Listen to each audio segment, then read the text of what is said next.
Pourquoi je n'arrive pas à me détacher de mon ex? Bonjour à tous et bienvenue sur ma chaîne Esther Valentin, votre coach en bien-être et développement personnel. Et aujourd'hui, on va voir ensemble pourquoi et comment se détacher de son ex. Et surtout, pourquoi vous n'y arrivez pas pour l'instant. Sachez premièrement que quand vous essayez de maintenir un contact avec votre ex, ce qui se cache derrière, c'est que vous essayez tout simplement de maintenir un lien. Et quand vous voulez garder des liens physiques, vous pensez en fait le garder un petit peu.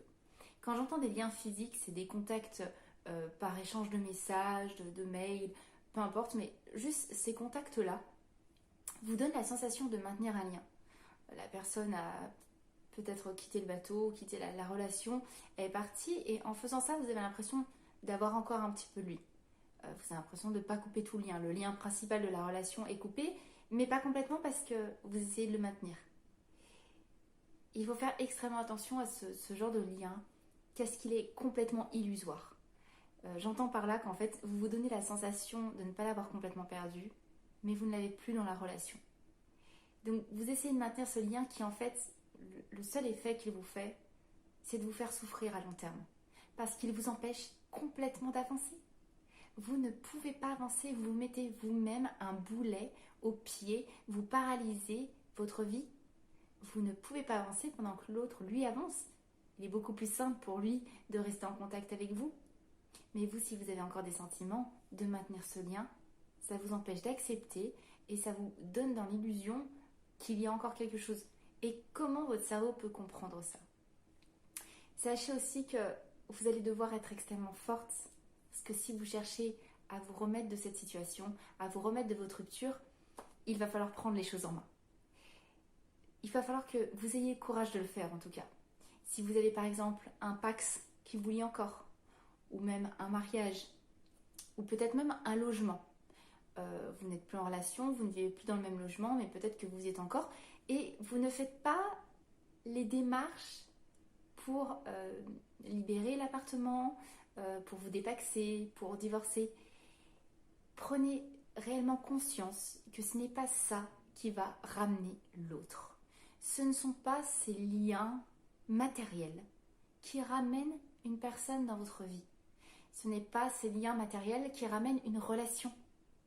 Et même si c'était ça, est-ce que c'est vraiment ce que vous souhaiteriez? Vous voulez que quelqu'un revienne dans votre vie pour un bien matériel ou pour vous? Il va falloir aussi que vous preniez conscience que ça peut être la meilleure chose qui vous arrive. Ça va faire mal, vous avez l'impression de faire une coupure plus nette encore, parce que vous vous êtes donné l'illusion de maintenir un lien par ces liens matériels. Mais c'est le plus beau cadeau que vous pouvez vous faire. Ça empêche de vous paralyser, vous êtes obligé d'avancer. Et si vraiment vous voulez récupérer votre ex, c'est en rompant ces liens que vous avez la meilleure chance de lui faire un déclic. Il ne reviendra pas par ces liens matériels. Mais le fait de vous en dissocier, le fait de dire on arrête, si tu n'es plus dans la relation, je ne vais pas maintenir tout ça. Moi j'avance. C'est la meilleure chose que vous pouvez faire pour avoir un déclic en face. C'est la meilleure chose pour faire réagir l'autre. Vous êtes en train d'avancer, vous êtes en train de vous construire, vous ne restez pas paralysé. La personne ne va pas revenir parce que vous restez au même point à attendre. Mais personne n'est jamais revenu pour ça. Alors que vous en train d'avancer, de vous donner toutes les chances de vous créer le meilleur avenir qui soit. Ça donne envie. Mais avant de parler de l'autre, je parle déjà de vous. Il faut que vous fassiez passer avant. Et là, votre bien-être, c'est de ne plus paralyser votre propre vie. C'est vous-même qui est en train de vous imposer ça.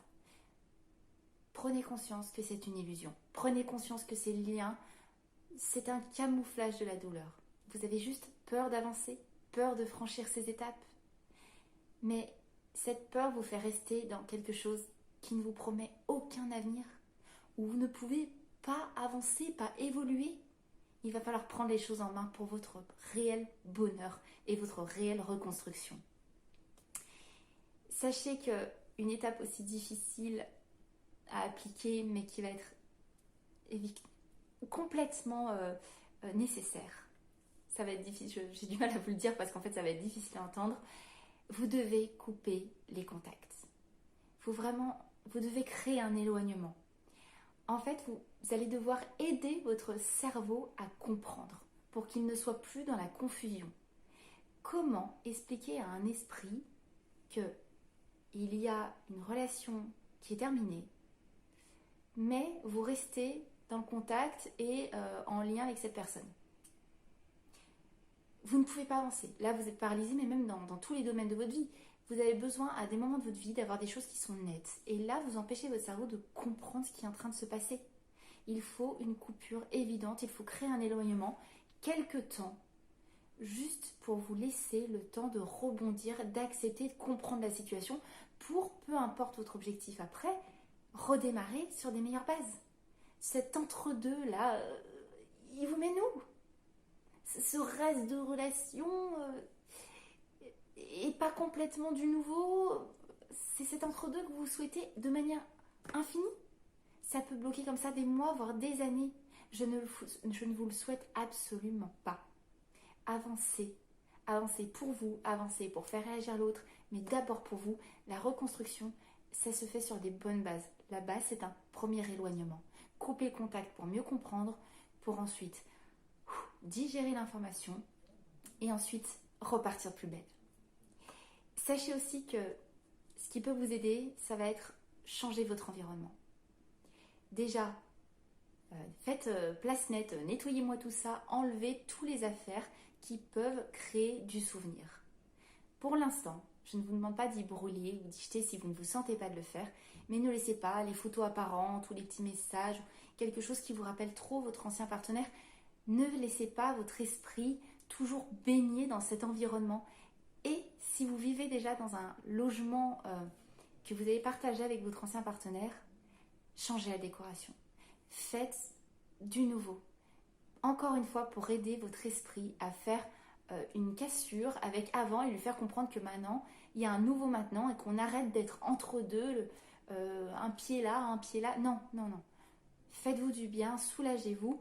C'est dur à faire, mais je vous assure que là, je cherche votre bonheur à long terme, à moyen terme, et c'est ça qui est efficace. Vous en avez besoin, votre cerveau a besoin de vous pour affronter cette situation, et effectivement, ça va vous demander un petit peu de force. Et tout ça, ça va être dans un autre but, c'est de ne pas entretenir la rumination. Vous prendre du temps pour ruminer, déjà, alors si vous êtes dans l'environnement sans avoir changé la décoration, si vous gardez les affaires et tout, alors là vous vous donnez source à ruminer. Hein. Ça, la rumination, comment votre cerveau peut comprendre? La rumination, ça ne fait que souffrir. Ça ne vous aide encore une fois pas avancer. De ruminer sur les anciens souvenirs, les bons, les mauvais, peu importe, de ressasser sans cesse, ça vous laisse encore dans cette paralysie, toujours au même stade. Et je vous assure, je l'ai vu, j'ai vu des personnes en rester bloquées au même stade pendant plusieurs années, parce qu'elles n'ont jamais voulu franchir un pas, parce qu'elles n'ont jamais voulu se mettre en action. Faites-le pour vous. C'est votre avenir, votre soulagement et votre bien-être qui en est complètement, qui en dépend complètement. Avant de terminer, je voulais faire un petit point, un petit panneau attention. Attention avec le petit point d'exclamation. Si là c'est dans le cas où vous créez le contact avec votre ex-partenaire. S'il ne vous laisse pas partir, si votre ex maintient le contact, il ne veut pas être en couple, c'est clair et net, mais il ne vous laisse pas partir. J'entends par là, quand vous commencez à essayer, ça veut dire que vous essayez d'arrêter de lui écrire, ou vous essayez de proposer que vous vous dépaxiez, enfin vous essayez. Là déjà ça vous demande de la force, ça vous demande du courage, je vous en félicite. Et en fait la personne en face, à chaque fois qu'elle sent que vous partez un petit peu, il revient, il reprend contact, il laisse même planer une ambiguïté, un petit doute. Ah, il veut pas rentrer dans la relation, hein. Non, il n'y a plus de relation possible. Mais il y a ce contact. Attention. Faites extrêmement attention à vous. Ça va vous demander plus de force encore. Parce que le problème, c'est que s'il y a encore des sentiments, la personne, peut-être qu'elle ne le fait pas du tout dans une intention malveillante. Elle le fait simplement en s'écoutant elle n'a pas envie que vous vous détachiez complètement. Elle ne veut pas rentrer dans une relation, mais elle vous garde un petit peu sous le coude. C'est pas du tout dans l'objectif de votre bonheur. Non, c'est un comportement égoïste. Si vous cherchez à couper le contact, que vous avez besoin d'éloignement parce que vous savez que c'est la solution pour essayer d'avancer, si la personne vous empêche de le faire, vous allez avoir besoin d'encore plus de force. N'acceptez pas les miettes. N'acceptez pas du contact, de l'ambiguïté. Vous pouvez faire perdurer ça pendant longtemps. J'ai eu une coachée récemment, ça fait 2 ans, qu'à chaque fois qu'elle essaye, et pourtant je vous assure qu'elle essaye, là, quand je l'ai eu au téléphone, elle m'a expliqué donc qu'elle essaye depuis 2 ans de se détacher de son ex-partenaire. Et à chaque fois, elle m'a raconté ce qu'il lui faisait, de revenir avec ce petit lien, cette petite ambiguïté de peut-être qu'on pourrait se mettre dans une nouvelle relation, alors qu'il avait déjà une nouvelle partenaire. Et le problème, c'est qu'elle, ça la maintenait là-dedans. Donc elle n'ose pas passer par le contrat de dépaxage, elle n'ose pas abandonner le logement au cas où il reviendrait. C'est exactement ce qu'il veut, ne pas la perdre complètement. Vous imaginez la force qu'il faut pour déjà franchir les caps que je vous demande de franchir, et en plus vous devez vous dire non, non, je n'accepte pas qu'il me maintienne dans ce faux espoir qu'il fait perdurer depuis des années.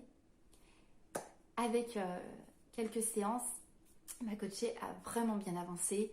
Là, elle en est au stade où elle a lancé toutes les procédures, même si lui a joué le jeu du « Oh, mais c'est pas forcé de le faire tout de suite ». Quand elle a réalisé, tout simplement, que sa vie était en stand-by depuis des années. Elle essayait de rencontrer une nouvelle personne, elle essayait d'avancer, mais en fait, elle ne pouvait pas y être investie complètement parce qu'elle avait encore de l'investissement dans cette ancienne relation et les liens qu'elle avait maintenus. Et là, quand elle a enfin pris le déclic que ce qu'elle lui laissait faire, ce qu'elle tolérait qu'il fasse en maintenant cette ambiguïté, etc., tout ça, ça l'empêchait de vivre sa vie, son avenir. Quand elle a compris ça et qu'elle a lancé les démarches, plus rien ne pouvait l'arrêter. Et je vous assure que là, ce qu'elle est en train de se créer, c'est fort. L'autre personne, lui, n'avance pas. Et en fait, il l'empêchait d'avancer. Et là, elle a décidé d'avancer. Elle s'est fait passer avant. Donc, comprenez bien dans cette vidéo que les liens que vous maintenez sont... Chaque lien sont les barreaux de la cage que vous créez vous-même. Vous êtes la seule à avoir la clé. Vous êtes la seule à pouvoir faire tomber ces barreaux. Faites-vous passer avant. Vous avez une vie à vous créer. Et si vous voulez créer un déclic chez l'autre, c'est en faisant ça. J'espère que ces conseils ont pu vous aider, que ça vous a éclairci sur le sujet, sur les questions que vous vous posez. Si vous avez apprécié, n'hésitez pas à liker cette vidéo. Abonnez-vous pour d'autres conseils. Si vous avez besoin d'un coaching, évidemment, je reste à votre disposition. Je serais tellement ravie de vous aider à évoluer et à avancer et à vous sortir de ce genre de problématique.